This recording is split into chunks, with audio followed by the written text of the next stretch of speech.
We remain steadfast in our commitment in delivering local news that matters, stories that inspire, enriching the lives of Filipinos in the Philippines and across the globe. This is your GMA Regional TV. Buong puso para sa Pilipino. Ini ang GMA Regional TV Balitang Bicolandia.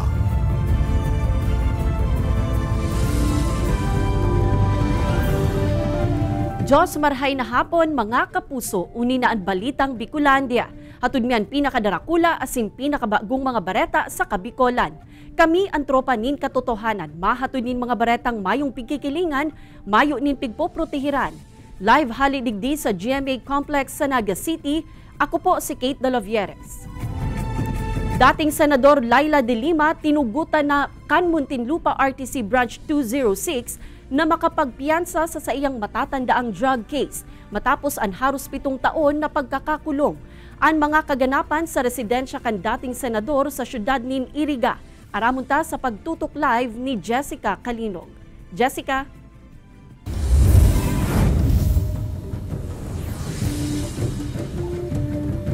Kate, pasado alauna nin hapon kasubago kan isagibuan hearing para sa petisyon kan ni dating Senador Laila De Lima para sa matawan siya nin pagkakataon na makapagpiyansa sa natatadang kaso na sa iyang pigaatubang. Ang petisyon granted kan korte asin sa ugmangan ni kan pamilya ang standi ni former Senator De Lima ipigluwas paninda.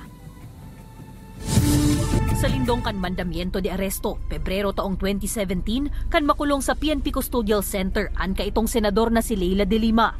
Tulong drug case ang sa iyang pighampang. Pebrero 2021, kan enot na aprobahan kan Muntinlupa Regional Trial Court ang the murder to evidence o ang kahagadan ni De Lima na ibasura ang saro sa mga kaso, ninhuli sa kakulangan subuot nin ebidensya kan prosekusyon, katampad kaini ang acquittal na kan kaso. May 2023, 16 na taon makalihis siyang makulong, saro pang drug case ang ginana sa korte kan kampo ni De Lima. Asin ngunya na aldaw, isinagibo ang hearing para sa petisyon kaini na makapagpiyansa para sa ikatulo asin natatada niyang kaso na conspiracy to commit drug trading. Alagad ba ko arog kan dati, ang pamilya kan dating senador sa Iriga City, day naman nag-antabay sa live coverage kan mismong hearing. Labi na kaya daan darang kulog nin buot kan mga nangyayari. Urog na tamakapirang beses na manapig basura kan korte ang petisyon kan sa indang kaparyente.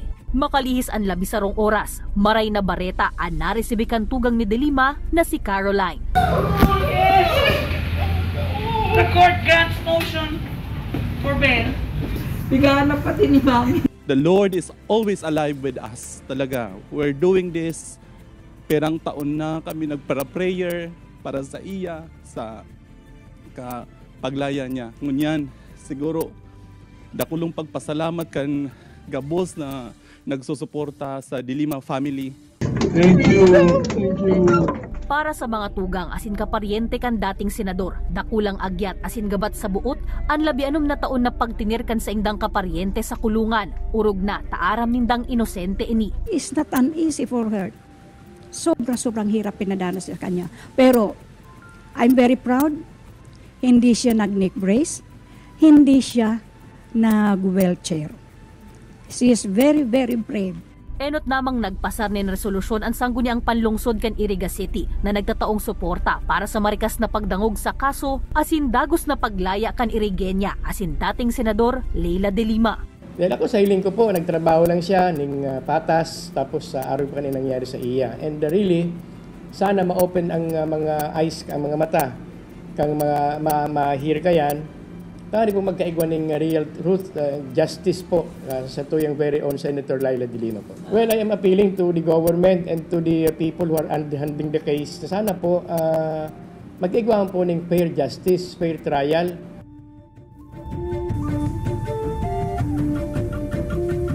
Marurumduman takit na taong 2019 kan huring tugutan si former Senator De Lima na makapuli digdi sa Iriga City nganing bisitahon an sa indang ina na may pigmamati. Asin ngunyan, naglalauman Kate an pamilya na dagos na siyang makakalaya asin makakapuli liwat digdi sa indang residensya. Makaibanan an bilog niyang pamilya, urog na an sa indang 91 years old na ina. Asin sarabay na maiselebrar an Pasko asin an bagong taon. Kate? Alright, Jos Mabalos, Jessica.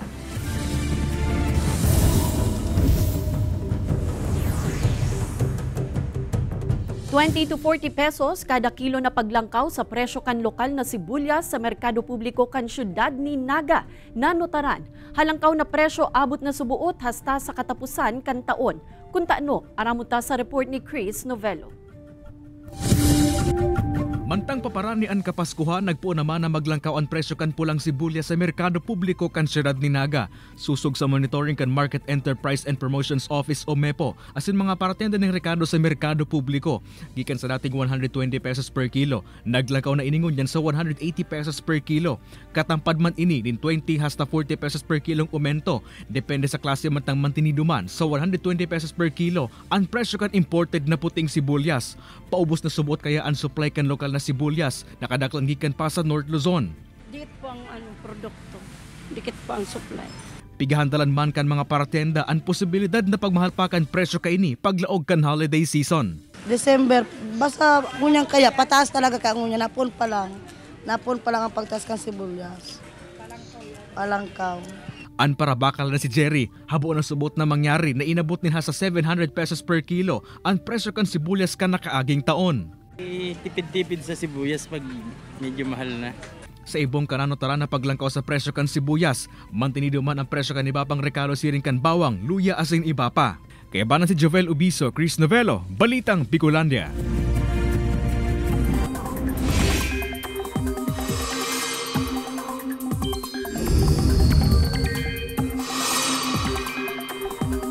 Pinahimutikan kan Pag-asa Catanduanes ang naglalakop na impormasyon sa social media dapit sa posibleng pagtama kan subuot super typhoon sa islang probinsya. Sigun ki Chief Meteorological Officer June Pantino Jr., pwede ining magdaranin paggandala asin takot sa mga residente.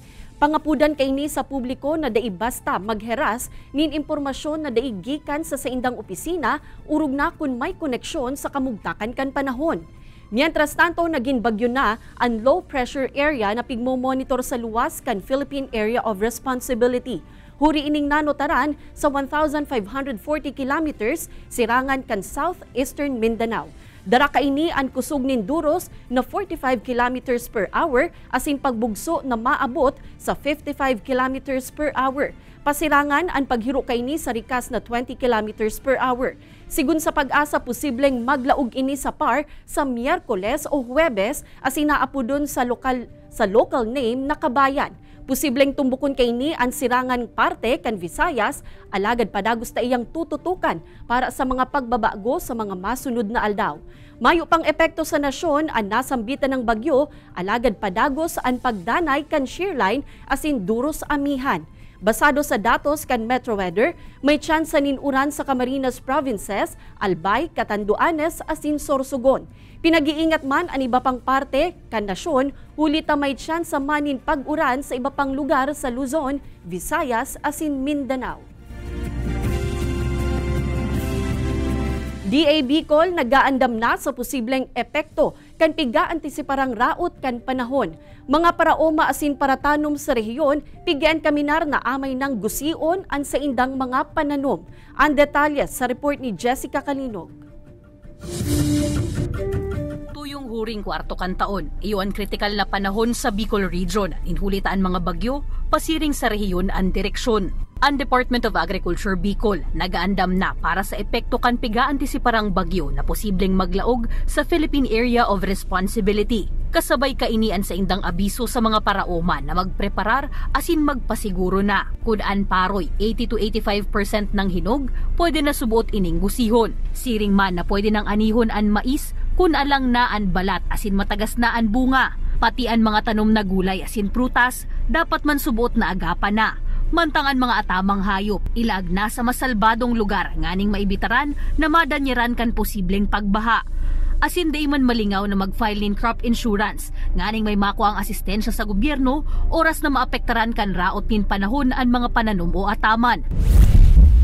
Dawa man pinahimutikan kan Pag-asa ang naglalakop na impormasyon dapit sa subuot pagtama kan bagyo sa Catanduanes. Pigserto man kan PDRRMO Catanduanes na preparado sinda sa anuman na daipiglalauman na pangyayari. Kasi hindi naman natin maiwasan na di tayo tamaan kung sakaling tatamaan tayo. So, nandun tayo sa preparasyon na kung sakaling tumama para madali tayo makabangon. Makondusir man subuot sindanin pre-disaster risk assessment, mantang pigpepreparar naman ang mga heavy equipment, siring man na dinarana ang mga preposition goods sa mga munisipyo. Ini si Jessica Kalinog, Balitang Bicolandia.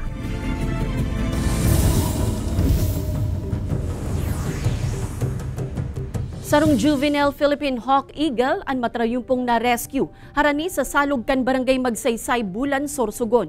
Basa asin nanluluya pa ini kan makuakan sarong residente. Tulos man na ipig-turnover sa Provincial Environment and Natural Resources kan probinsya para sa maninigong disposisyon. Sa ngunyan, huli sa kondisyon kan gamgam, dai pasubuot ini pwedeng butasan, kaya plano kan penro na darahon na muna ini sa Irosin Eco Park mantang nagpapakusog pa. Mensahe po natin sa lahat ng mga concerned citizens na ipagbigay po alam agad sa LGU, lalo na sa DNR kapag nakakita po ng mga ganitong klaseng wildlife na stranded po.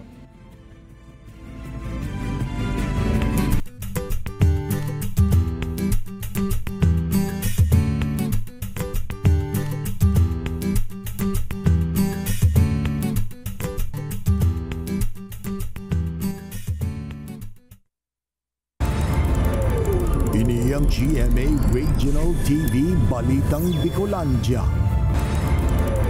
Ini ang GMA Regional TV Balitang Bicolandia.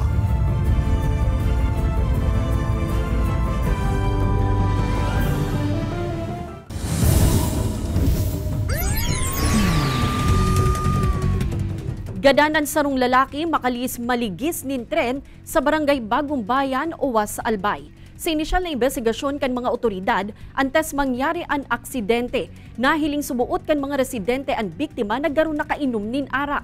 Pigtutubudan man na nakaturog ini sa tahaw kan riles na naging rason kan sa iyang pagkaaksidente. Huli sa nangyari nangapudan ang mga opisyal kan barangay sa mga residente na mag-ingat urog na ang mga harani sa riles kan tren tanganing malikayan na ang siring na aksidente. May tama sa bitis. Tapos so sarong mga garamay niya sa bitis is durog. Mga bandang alas 5:45 pag-agay kan tren kasubagong aga, iyo po ito siguro sa iya. Big time oil price rollback na naghihiro sa kantidad na 50 centavos hasta 2.80 pesos. Ipapautob kan local oil companies sa aga. Pagbarato kan presyo kan mga produktong petrolyo, bentahe subuot sa mga gasolinahan. Uyan report ni Jessica Kalinog. Sa ikaduwang magkasunod na semana, matatapyasan liwat ang presyo kan mga produktong petrolyo sa nasyon. Sipig luwas na impormasyon kan pirang oil company sa nasyon, mahuros nin hasta 70 sentimo sa kada litro nin gasolina. Sa kerosene, 2.30 pesos ang ibabawas sa kada litro. Mantang ang diesel, mabarato man nin 3 pesos kada litro. Ini magiging epektibo sa aga Nobyembre 14. Mas meron na nagbaba man itong sa dikit. Kulang pa.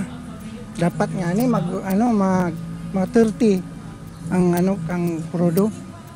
Kaya pag nasa 50 pa, pa kami. Daw pa kami. Maray daakon dakol ang pasahero. Sa sarong oras nindang paghalat sa kada pagpila, swerte na kon mapano nin sakay ang jeep sa saindang paghali. Anhagad ninda, iyo ang dagos ng pagbarato kan krudo. Pareho kan mga tsuper asin iba pang motorista, mismong ang mga gasolinahan sa probinsya. Naglalao man na urog pang magbaba ang presyo kan petrolyo. Mas okay po sana magbaba na lang ang gasolina para marami yung customer po pag dumadating sa amin. Hindi na nagpapagasolina sa ibang gasolinahan, mas advantage po yung... Basado sa forecast kan mga eksperto, posibleng magdagos-dagos na ang downward trend o ang paghuros sa presyo kan mga produktong petrolyo hasta sa matapos na ang taong 2023. Saro subuot sa mga nakakakontribuer digdig, iyo ang pag-ina kan demand kan petrolyo sa Amerika asin ang maluyang exportation kan nasyong China. Kaibanan si Gerald Gandia, Jessica Kalinog, Balitang Bicolandia.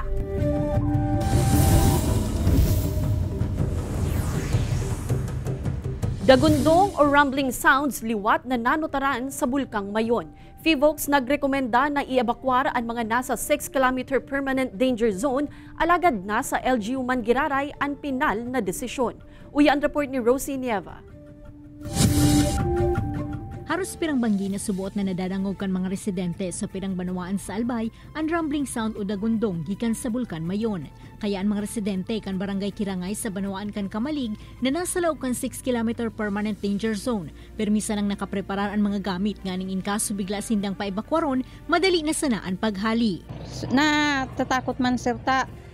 Makusugo na ang tanog. Yung ano lang, yung para ka bang nagkugudgud ng nyog, yung gano'n ng tunog. Pero hindi naman masyadong malakas. Dayman malikay na maghandal maging kan mga residente kan barangay Anuling Kamalig. Alaga dipisil man sa inda ang magbalik sa evacuation center. Yung buhay doon, hindi gaano yung, di ba yung pag nandito tayo, normal yung ating pamumuhay. Sigon sa PHIVOLCS Bicol, day basta nawawara ang rumbling sound kan bulkan, huli tahas ta sangunyan, padagos pa man giraray ang pag-alburuto kaini. Every now and then, nagkakaroon ng mga malito. Ito yung naririnig, yung rumbling sound. Ang unang pwedeng panggalingan yan is yung mga maliliit na pagputok. And second, yung mga bumabagsak ng mga lava at mga bato. Huli kaini da isubot nawawara ang posibilidad na liwat na magtuga ang bulkan anuman na oras. Kaya ang rekomendasyon kan opisina, mas marhay na i-evacuar ang mga residente na nasa laog kan 6-kilometer permanent danger zone. Alagad kontradigdi ang Albay Public Safety and Emergency Management Office o OPSEMO. Huli tabako man subot malinaw ang parameters na pigtatao kan PHIVOLCS. Actually, level 4 man talaga kita nag-i-evacuate. Sa level 3, dahil pa man explosive eruption na yan, lava fountain, lava trickle, iyo man sana yan. Ma-evacuate kita dahil sa pyroclastic flow na nagbubulosok bagang abong makulaon. Ito ang pig-i-evacuaran ta. Pero ang lava flow, dahil taman yung pig-i-evacuaran.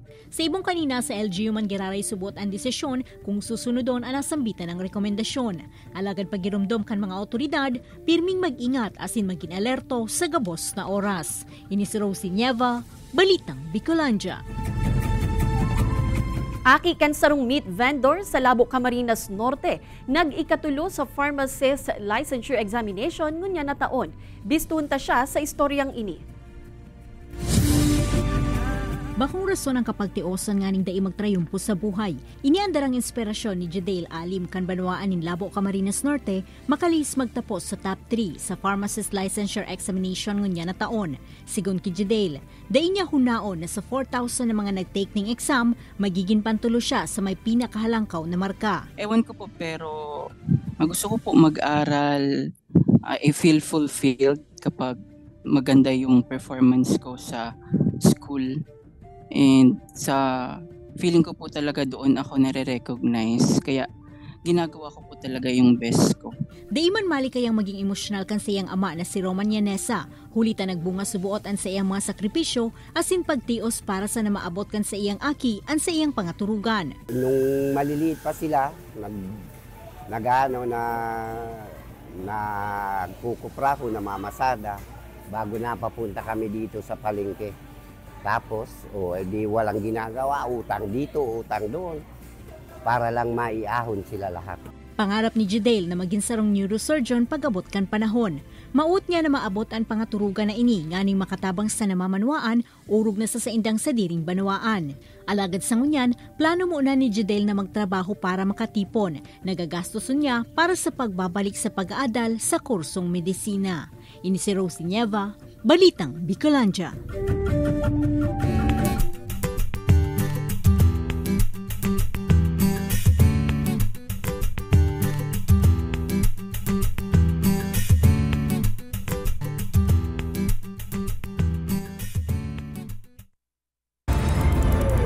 Ini ang GMA Regional TV Balitang Bicolandia.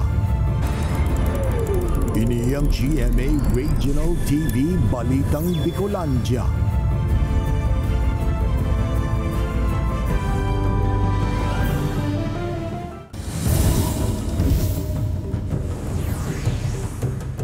Panahabon sa sarong car wash sa Naga City na hulikang. Nasa likod kan panahabon, dati nang nahihiling sa lugar sigun sa biktima. Uyan report ni Chris Novello. Kuaan CCTV footage na inipasado alas 3 din maagahon kasuudma sa Mulavi Street, Barangay Liboto, Naga City. Mahihiling sa video ang sarong lalaki nagbibisikleta na nag-agi sa sarong car wash. Aban-aban pa, nagbalik ini asin pira minuto nakatindog sa luwas kan sarong establishmento. Nagaro nagahalat nin tiempo. Sa sarong anggulo kan CCTV, mahiling na nasa loob na kan car wash ang nasambitan ng lalaki. Asin pasimple may kino ang mga gamit, siring kan cellphone, relo asin wallet. Ang nalalay kan sospek pagsasadiri ni Benedict kan gain sa Camarines Sur na empleyado kan car wash na nagkakaturog kan mangyari ang insidente. Si nasa wallet ko, nagutang ako kay boss ko, makaka talaga akong pangmotor ko. Nasa 5,000, tapos si doang cellphone ko, saro naman may Gcash pa, sa 8,000 pang lamang ka to. Dakula man ang pagtubod ni Benedict na residente man sa nakan lugar, ang kagibok kan krimen, alagad susog sa barangay sen kapulisan, na ipasubot ini na ipapaabot sa sainda. So protocol po, dapat unahin nyo na mag-report po sa kinakaukulan. Kung nahihiya kayo sa station, sa barangay pwede naman kayo mag-report. Kasi yung mga barangay official natin, oriented naman, they will call yung concerned police station na kakasakop para magbigay ng kinaukulang aksyon. Pigbeberipikar man kan mga otoridad kung talagang residente kan Barangay Liboton ang responsable sa panahabon. Kebaran si Jovel Ubiso, Chris Novelo, Balitang Bigolandia. Pigtutubudang drug den sa Banwaan ng Tigaon, Camarines Sur, sinakyada kan mga otoridad. Maintainer kan drug den nakadulag, makalihis na paputukan subuot ang mga otoridad. Si Chris Novelo nakatutok. Sinakyada kan mga otoridad ang pigtutubudang drug den sa Barangay San Rafael, Tigaon, Camarines Sur. Arestado sa operasyon ang duwang individual kay bananaan sa babaeng 7 bulan ng bados. Nakuha sa posisyon kan mga 15 gramo kan pigtutubudang shabu na nagkakantidad 102,000 pesos. So we've been operating the subjects and his cohorts for more than 2 months. So prior sa conduct ng ating bypass operation, we already conducted several casing and surveillance. Nakadulag ba ng sinasabing drug maintainer? Makalis kayo paputukan ang mga operatiba. Padagos pa hinahanap mo niyan kan mga otoridad. Sa Pandan, Catanduanes, arestado man kan mga otoridad ang sarong empleyado kan Municipal Agriculture's Office kan Banwaan uli sa papapakal ng illegal na droga. Kumunsubot na parokyano kainian mga estudyante. Nakuha sa pigo konsiderar como high value target ang maabot sa 10 gramos kan pigtutubudang shabu na nagkakantidad 50,000 pesos.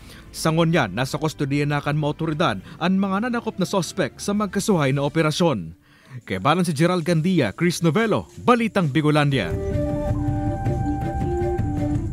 Tulong luma asin tinatakla ng granada na nasa laog kan sarong sako bag ang nadukayan kan sarong residente sa Zone 3, Barangay San Roque, Iriga City.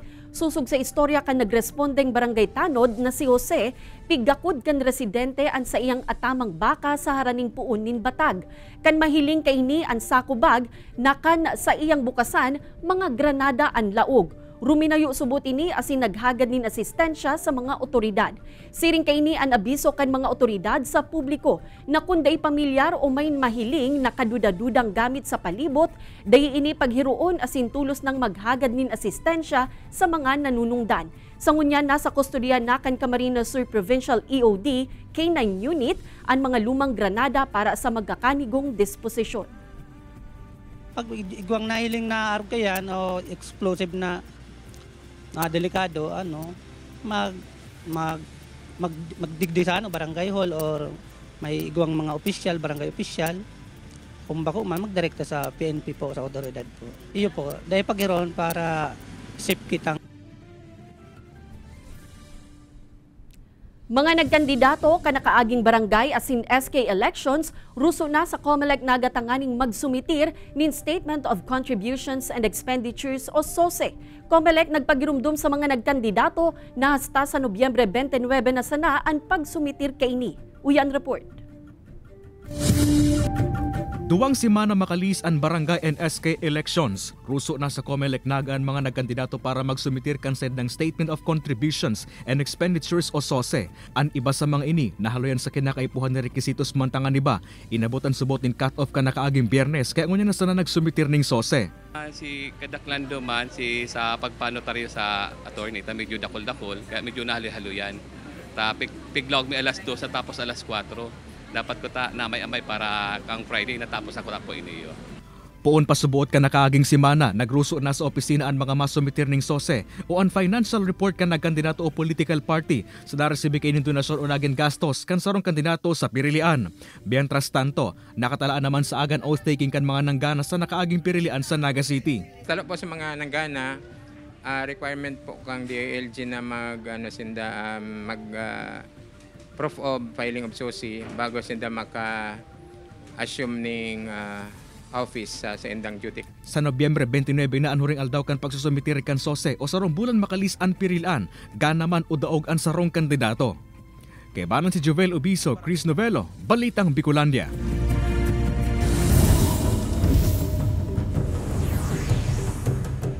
Taping kan Encantadia Chronicle Sangre nagpuna. Uyan report. Opisyal nang nagpo ng taping para sa Encantadia Chronicle Sangre. Sa Instagram post ni Direk Mark Reyes, pigheras niya ang ladawan kaiba na ng pirang stars kan serye kabali si Bianca Umali. Yaon man sinda Vince Marestella, Pamela Prinster, asin Therese Malvar. Urog na pigaan tabayanan ang pagbuelta kan kinaban kan Encantadia sa telebisyon sa 2024. Matinding paghahampangan ang syertong kaabang-abang sa bagong serye tuyong hapon sa GMA na Stolen Life. Pinagbibidahan inininda Carla Abellana, Beauty Gonzalez sa Singabi Concepcion. Alagad sigun kay Carla bakusan ng simpleng sabunutan ng gigibuhon ninda ni Beauty, kundi labing pisikalan pa. Ang tabayanan sinda sa Stolen Life, 3 p.m. sa GMA Afternoon Prime. Ini si Don Jimenez, Balitang Bicolandia. Mga kapuso, 42 days na sana, Pasko na. Madadalan ang episode na ini asin iba pang pinakahuring lokal na bareta sa official website kan GMA Regional TV, www.gmaregionaltv.com. Pwede man kamong magbisita sa samuyang official YouTube channel, GMA Regional TV, asin i-click ang subscribe button para sa pinakamaiinit na bareta halos sa man-iba-ibang rehiyon. Mabalos sa mga kapusong Bicolanong nagantabay, maging sa mga kapuso nyato abroad. Ninhulita sa GMA Regional TV Local News Matters. Asin yan ang pinakadakula asin mainit na bareta sa Kabikolan. Ako si Kate Dalovieres. Kami ang GMA Regional TV Balitang Bicolandia, bilog na pwersa para sa mas dakulang misyon asin mas mahiwas na pagserbi sa nasyon.